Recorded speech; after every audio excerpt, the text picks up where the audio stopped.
Paalala po ng Department of Trade and Industry sa publiko, tiyakin na ang mga bibilhin yung Christmas lights ay may authentic na tatak ng Import Commodity Clearance o ICC. Dahil ayon sa ahensya, 20 brands lamang po ang pumasa sa kanilang safety standards. May news to go si Cedric Castillo. Sa isang pwesto sa may Divisoria, natsyempohan namin ang lalaking ito. Isa sa kanyang hinahanap, 200 bulbs na Christmas lights. Nang ipakita sa amin ang bibilhing kahon, meron nga itong tatak ng ICC. Pero imbes na sticker, nakaimprenta na ito sa kahon at iba ang pagkakadisenyo. Sa kabila nito, hindi nagdalawang isip ang aming nakausap na bilhin ng Christmas lights. Okay lang kasi nung last year, ganun din ang gamit ko eh.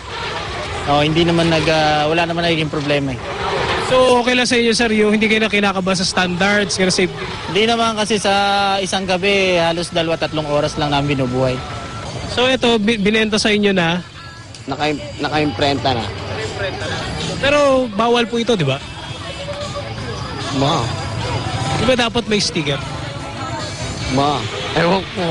Sa pwestong ito naman, buong pagmamalaki ng nagtitinda. Authentic ang ICC sticker na nakadikit sa kahon ng kanyang Christmas lights. Pero nang tanungin kung bakit may ibang kahon na wala namang ICC mark, sa kanya inilabas ang sandamakmak na sticker na hindi pa raw niya naididikit. Saan galing itong mga sticker na ito?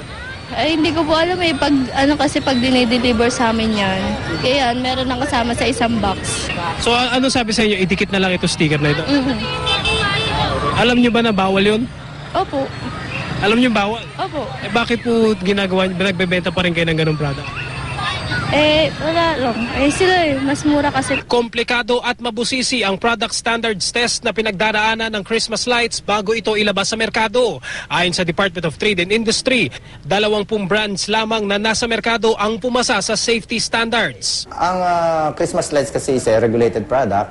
Alam natin yan na kapag kayan ay hindi dumaan sa pagsusuri ng DTI, delikado yan, na gamitin sa bahay. Lalo na't yung mga substandard, it will pose danger sa ating mga consumers. Ito yung substandard na produkto, na Christmas light. Makikita natin dito, during the testing, nagkaroon ng deformation yung plastic part. Ang ibig sabihin nito, hindi kaya nung plastic part yung init na gine-generate ng Christmas light. Maliit ang dimension ng conductor o insulation. So makita natin ang payat niya, Compare mo dito sa certified. So ibig sabihin, tinipid yung materialis nito. Tinipid yung materialis nito. Pangalawa, mapapansin natin dito na kapag binend natin, ang dali, So ito madaling heat up o mag-init, Para sa taong ito, may 2 klase ng Import Commodity Clearance o ICC stickers na in-issue ang DTI. Makikita ito sa kahon ng Christmas lights o di kaya'y nakadikit sa mismong kable ng mga bumbilya at hindi ididikit pa lamang.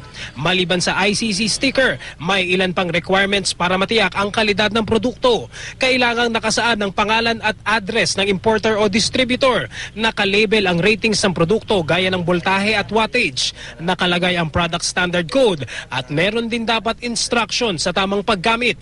Tandaan din daw na kapag aabot ng hanggang 50 pesos o higit pa na mas mura ang bibiling Christmas lights kumpara sa iba, dapat na itong pagdudahan. Isaalang-alang natin dito yung kaligtasan ng pamilya natin, at saka ng ating ari-arian.